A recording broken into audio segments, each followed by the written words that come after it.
잠언 15장 1절로 18절 말씀 한 목소리로 같이 읽겠습니다. 유순한 대답은 분노를 쉬게 하여도 과격한 말은 노를 격동하느니라.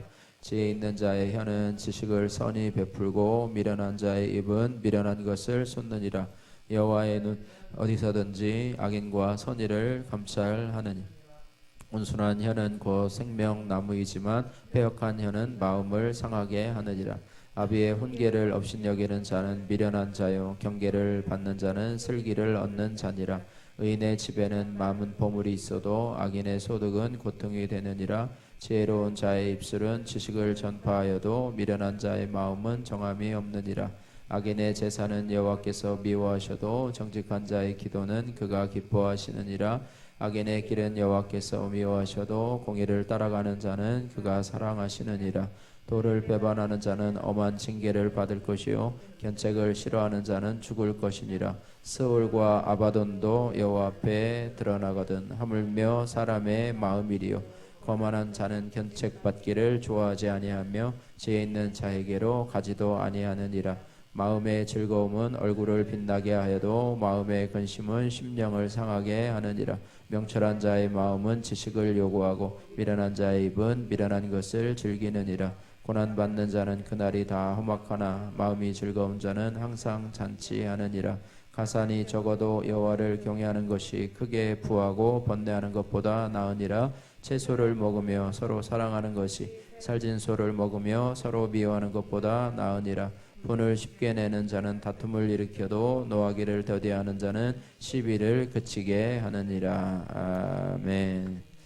오늘 본문 말씀을 통해서 감찰하시는 하나님 앞에라고 하는 제목으로 같이 말씀을 나누기를 원합니다. 우리 서론 말씀 보시면 모든 것을 보고 계시는 하나님에 대해서 언급하면서 그런 하나님, 모든 것을 감찰하시는 하나님을 내가 인식하고 살아가는 것, 그래서 하나님 앞에서 내가 부끄럽지 않도록 우리 코람데오라는 말을 우리가 전에 얘기했었는데요.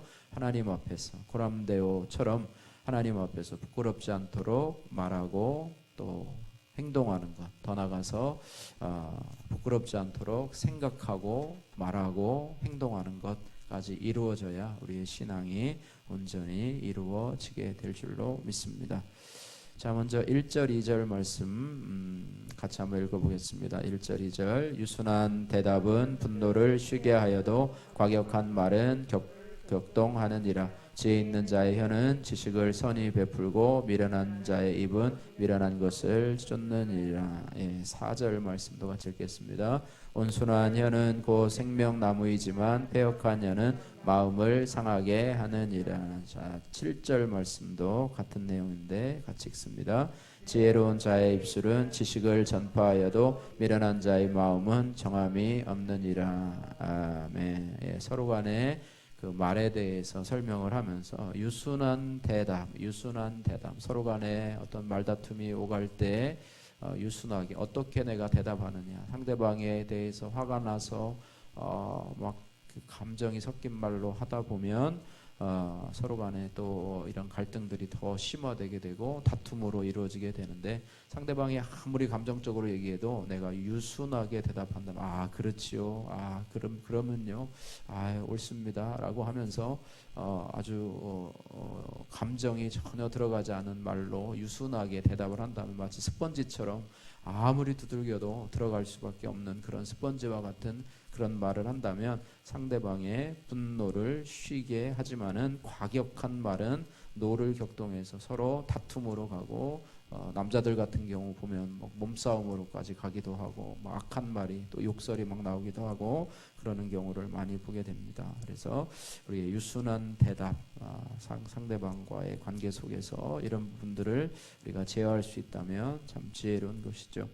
자, 2절 말씀해 보면 지혜 있는 자의 혀는 지식을 선히 베풀고 미련한 자의 입은 미련한 것을 쏟느니라.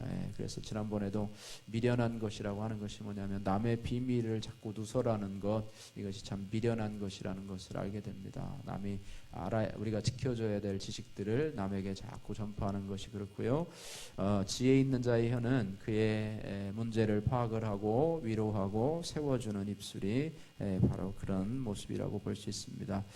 4절에 보면 온순한 혀, 아까 보니까 이 유순한 대답을 하는 온순한 혀는 생명나무고, 지식을 베푸는 생명나무이지만은 패역한 혀, 분노를 일으키게 하고 다툼을 일으키게 하는 그런 혀는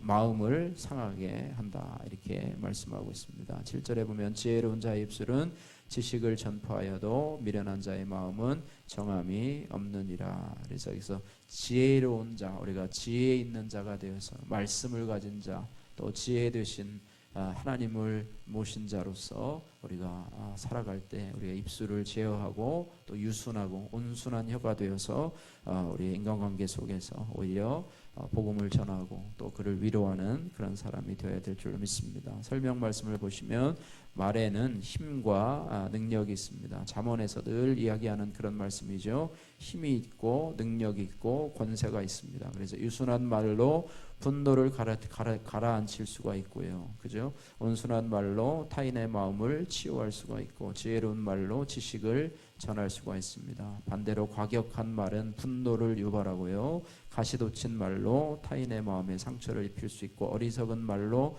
헛된 지식을 퍼뜨릴 수가 있습니다. 그래서 우리의 입술에 파수꾼을 세워주시고 또 우리의 혀를 다스려 주옵소서. 이런 우리의 삶이 늘 유지돼야 될 줄로 믿습니다. 자, 그 다음에 위에 3절 말씀 한번 보겠습니다. 3절 같이 읽습니다. 여호와의 눈은 어디서든지 악인과 선의를 감찰하시느니라. 악인과 선의를 감찰하시는 하나님, 이게 바로 오늘 본문에서 말씀하는 감찰하시는 하나님 앞에서라고 하는 그런 제목이죠. 자, 11절 말씀도 같이 보겠습니다. 스올과 아바돈도 여호와 앞에 드러나거든 하물며 사람의 마음이리요. 아멘. 여기도 여호와 앞에서, 여호와 앞에 드러나거든 하물며 사람의 마음이리요. 드러난다. 감찰하시고 하나님 앞에 결국에는 드러나게 된다라고 하는 것입니다. 감찰하시는 하나님, 오늘도 온 세계를 보시면서 선인과 악인, 모든 사람을 다 포함하죠. 이 세상에 둘 중에 하나, 선인과 악인이니까 다 살펴본다는 것입니다. 자, 심지어는 죽음의 세계까지도, 스올과 아바돈까지도 그런 것들도 살펴보시는 하나님이십니다. 설명을 보시면 죽음의 세계까지 다 꿰뚫어 보시는 눈으로 악인과 선인의 모든 행위를 또 동기를 살펴보시는 하나님. 그래서 하나님 앞에서 감출 수가 없고 또 속일 수가 없다는 사실, 이것을 아는 것만 해도 대단한 것입니다. 그래서 하나님이 모든 것을 보고 계시기 때문에 누가 보든지 말든지 그러니까 사람이 보면 사람 앞에서 안 볼 때 하는 것이 사람이 안 보니까 모르겠구나라고 하는 게 아니라 사람 앞에서 하는 것은 보일 때는 잘하고 안 보일 때는 잘 못하고 이렇게 하는데, 하나님 앞에서 하면 누가 보든지 말든지 사람이 있든지 없든지 내가 할 수 있는 부분들은 진실하게 또 성실하게 이것을 잘 감당한다고 하는 것입니다. 이것이 너무나 중요한 우리의 삶의 가치관이라고 하는 거예요. 그죠? 아이들이 엄마가 보는 데서는 공부하는 체 하다가 또 엄마가 나가면은 또 따책 보고 또 게임하다가 공부하는 척 하는 거, 책상에 앉아 있긴 한데 이렇게 왔다 갔다 하는 것을 이렇게 보잖아요. 그런 걸 보는데 우리도 마찬가지로 누가 보면 잘하는 체하고 사람한테 인정받기 위한 욕구겠죠. 그래서 그런 것이 아니라 하나님 앞에서 나를 보고 계시는, 또 내 마음속도 마찬가지고 나의 비밀이 행하는 그런 죄악들도 하나님께서 다 보고 계심을 기억하면서, 사람은 모르지만 하나님은 보고 계신다라고 하는 이것이 얼마나 크게 중요한 가치관인지 우리는 이것을 잊어버릴 때가 너무나 많이 있다고 하는 사실입니다. 그러니까 보든지 보지 않든지 근데 신앙도 없는데 이렇게 보든지 보지 않든지 하는 사람은 정말 대단한 사람이에요. 그죠? 그런 사람은 정말로 인격적으로 훌륭한 사람인데 하나님을 의식하지 않으니까 결국은 또 미련한 자의 자리에 들어갈 수밖에 없다라고 하는 것이죠. 자, 그 다음에 5절 말씀, 5절, 10절, 12절, 14절 같은 맥락인데요. 먼저 5절 말씀 같이 읽어보겠습니다. 아비의 훈계를 업신여기는 자는 미련한 자요 경계를 받는 자는 슬기를 얻는 자니라. 예, 우리 자녀에 대해서 이제 그런 부분이고요. 또 10절 말씀 보겠습니다. 도를 배반하는 자는 엄한 징계를 받을 것이요 견책을 싫어하는 자는 죽을 것이니라. 예, 마찬가지죠. 배반하고 경책을 싫어하는 자에 대해서 말씀하고 있고요. 12절 거만한 자는 견책받기를 좋아하지 아니하며 지혜 있는 자에게로 가지도 아니하니. 거만한 사람은 남한테 충고받는 것을 싫어하고요. 또 충고할 만한 사람에게 가서 조언도 받지 않습니다. 왜? 또 잔소리할까봐 두려워서 자기가 다 옳기 때문에 필요가 없는 거죠. 자, 14절 말씀입니다. 명철한 자의 마음은 지식을 요구하고 미련한 자의 입은 미련한 것을 즐기느니라. 그러나 명철한 사람은 지식을 요구하고 지혜를 구하고 또 어떻게 살아갈지 삶의 지혜를 말씀 속에서 구하며 오늘 할 행동들을 말씀 속에서 구하는. 그래서 매일매일 우리가 큐티를 통해서 하나님의 말씀이 나를 어떻게 인도하는지 또 내가 결정해야 될 문제 속에서 하나님이 어떻게 말씀하고 계시는지를 알 수 있는 그런 습관들이 우리 안에 있을 때 그것이 우리에게 온전한 모습으로 되어진다라고 하는 것입니다. 설명을 보시면 지혜로운 사람은 배우려는 자세로 충고를 달게 받습니다. 일반적인 사람도 마찬가지고요. 신앙인도 역시 마찬가지죠. 자신이 부족하다는 것을 인정하는 겸손한 마음으로 더 성숙해지기를 바라는 마음, 배우려는 자세. 그래서 우리가 죽을 때까지 배우려는 마음을 가지고 있어야 된다. 나만 옳고 내 생각만 옳고 내가 하는 모든 것이 옳고 다른 사람은 틀리고 그래서 나는 다른 사람에게 배울 필요가 없고 그렇습니다. 그러나 우리는 항상 남을 나보다 더 낮게 여기고 어떤 사람도 나보다 한 가지는 더 좋은 것을 가지고 있기 때문에 배울 만한 것들이 있다는 그런 마음을 가지고 살아가야 될 줄로 믿습니다. 자, 6절 16절 16절 17절 말씀 보겠습니다. 6절 말씀 같이 한번 읽겠습니다. 의인의 집에는 많은 보물이 있어도 악인의 소득은 고통이니라. 예, 의인의 집과 악인의 집을 비교해서 설명을 하고 있고요. 그 다음에 16절 말씀 보겠습니다. 가산이 적어도 여호와를 경외하게 부하고 번뇌하는 것보다 나으니라. 가산이 적어도 여호와를 경외하는 것이 다투면서 번뇌하는 것보다 낫다. 17절 말씀입니다. 채소를 먹으며 서로 사랑하는 것이 살진 소를 먹으며 서로 미워하는 것보다 나으니라. 이제 가정에 대해서 이야기를 하고 있습니다. 가진 것이 적어도 그 가정에 서로 사랑하면서 살아가는 것, 이것이 중요하지. 가산이 많든 적든 그것이 중요한 것이 아니라 가족 구성원들끼리 서로 아끼고 위하고 기도해주고 사랑하는 관계가 참으로 필요하다는 것을 우리가 생각해 볼 수가 있습니다. 자, 설명해 보시면 아무리 많은 재물이 있어도 또 넉넉한 음식이 있어도 사랑하고 신뢰하는 관계에서 누리는 행복을 대신할 수는 없습니다. 이 가족 공동체가 바로 이러한 모습이 되어야 된다는 거죠. 서로 믿고 신뢰하고 서로 나눌 수 있는 관계가 된다면 이것이 신뢰하는 가정의 모습이라고 하는 것입니다. 하나님을 경외하는 공동체는 재물 때문에 다투고 해코지하는 이 세대의 모습을 본받지 말고 사람을 더 소중하게 여기고 더 사랑해야 됩니다. 돈보다 사람을 중시할 때, 소유하기보다는 사랑하기로 결단할 때 우리 공동체의 행복이 깃들게 될 것입니다. 우리 가족 구성원들 간에 늘 서로 숨기는 것이 없이 서로 터놓고 대화할 수 있는, 또 서로를 위해서 기도해 줄 수 있는, 같은 울타리 안에 살지만 도대체 무슨 생각을 하며 사는지, 어떤 모습으로 사는지 모른다면 이런 부분들을 우리가 다시 한번 생각해 보면서 기도해 주었으면 좋겠습니다. 자, 그 다음에 8절과 9절, 8절 9절 말씀입니다. 8절 9절 위에 두 번째, 하나님은 어떤 분이십니까? 8절 9절 같이 읽도록 하겠습니다. 악인의 제사는 여호와께서 미워하셔도 정직한 자의 기도는 그가 기뻐하시느니라. 악인의 길은 여호와께서 미워하셔도 공의를 따라가는 자는 그가 사랑하시느니라. 악인의 길, 또 악인의 제사, 그죠? 악인이 가는 그 길, 진리를 따라가지 아니하고 멸망으로 향해서 가는 죄악의 길, 또 악인의 제사, 하나님이 미워하십니다. 그러나 반대로 정직한 자의 기도, 정직한 자의 기도를 기뻐하시고요. 공의를 따라가는 자, 공의 되신 말씀을 따라가는 자, 하나님이 사랑하시는 자라, 이렇게 말씀하고 있습니다. 그러니까 우리가 말씀을 묵상하고요, 말씀을 묵상하고 말씀 속에서 나의 죄된 모습을 발견하고요, 그 죄된 모습을 가지고 하나님 앞에 정직하게 기도하는 자를 하나님께서 기뻐하시고 하나님께서 사랑하신다는 말로 우리가 요약하면 이 말씀이 옳게 될 것입니다. 그래서 우리의 죄가 드러나는 것이 부끄러운 것이 아니라요, 우리의 죄가 드러나는 것이 오히려 하나님 앞에 우리의 축복이라고 하는 사실을 기억하면서 숨기고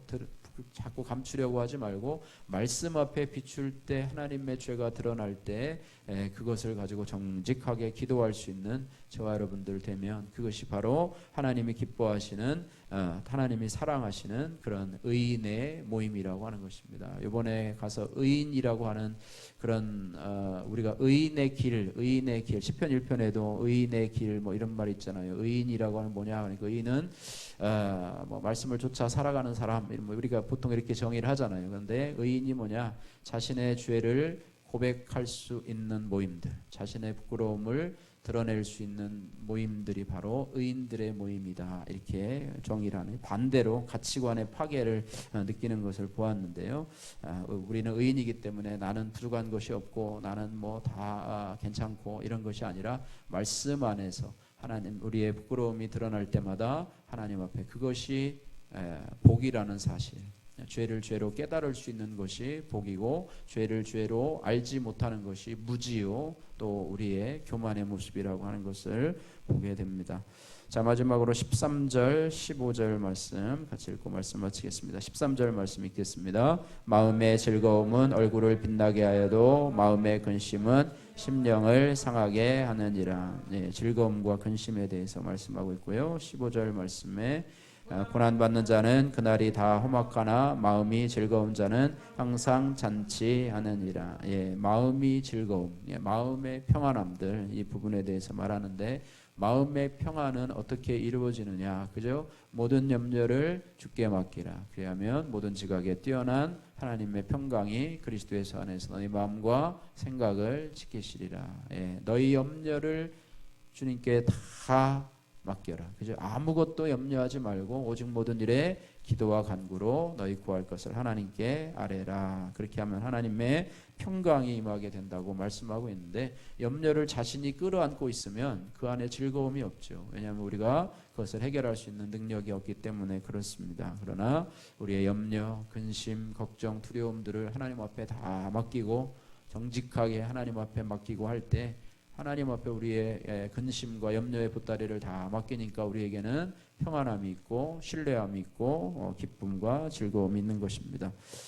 자, 마지막 설명 말씀 한번 읽고 오늘 말씀을 마치도록 하겠습니다. 고난을 겪으면 마음에 아픔이 있을 순 없지만 우리를 돌보시는 하나님을 믿으면 염려를 내려놓을 수 있습니다. 고난의 통증이 사라지는 게 아니라 통증을 견딜 수 있는 힘이 생깁니다. 지난 세월을 돌아보면서도 기쁨을 잃지 않고 미소를 지을 수 있는 그것이 하나님의 자녀가 누릴 수 있는 특권이라고 볼 수가 있습니다. 오늘 말씀을 마치면서 감찰하시는 하나님 앞에서, 감찰하시는 하나님 앞에서 우리의 여호와의 눈이 우리를 감찰하시는 하나님, 또 11절에 보니까 스올과 아바돈과 같은 그런 죽음의 세계까지도 다 꿰뚫어 보시는 하나님 앞에서 우리가 오늘도 감출 수 없는 하나님 앞에서 누가 보든지 보지 않든지 간에 삶을 살아갈 수 있게 하시고, 또 우리의 입술이 온전한 하나님 앞에 온순한 입술, 유순한 대답을 할 수 있는 그런 모습이 될 수 있게 하시고, 우리 안에 염려, 근심들이 물러가고 즐거움이, 기쁨이 회복될 수 있도록 주여 역사하여 주옵소서. 기도하시며 나가시는 여러분 되기를 원합니다. 사랑의 하나님 아버지 감사합니다. 하나님 여호와의 눈은 어디서든지 악인과 선인을 감찰하시는 하나님이심을 저희들이 배웠습니다. 우리가 하나님 앞에서 드러나는 모습을 바라보면서 우리가 사람이 보든지 보지 않든지 간에 하나님 앞에 성실하고 진실함으로 살아갈 수 있게 하시고 우리의 죄가 드러나는 것을 오히려 감사하게 하시고 말씀 앞에서 우리의 죄가 드러날 때 정직한 기도로 하나님 앞에 나가며 우리의 죄의 고백을 통하여서 우리가 새로워질 수 있도록 또 하나님 우리가 더 주님을 닮아가는 거룩함으로 살아갈 수 있도록 인생의 목적이 행복이 아니라 거룩임을 우리가 기억하면서 거룩함을 이루어가는 저희들의 삶이 될 수 있도록 역사하여 주옵소서. 예수님 거룩하신 이름으로 기도하옵나이다. 아멘.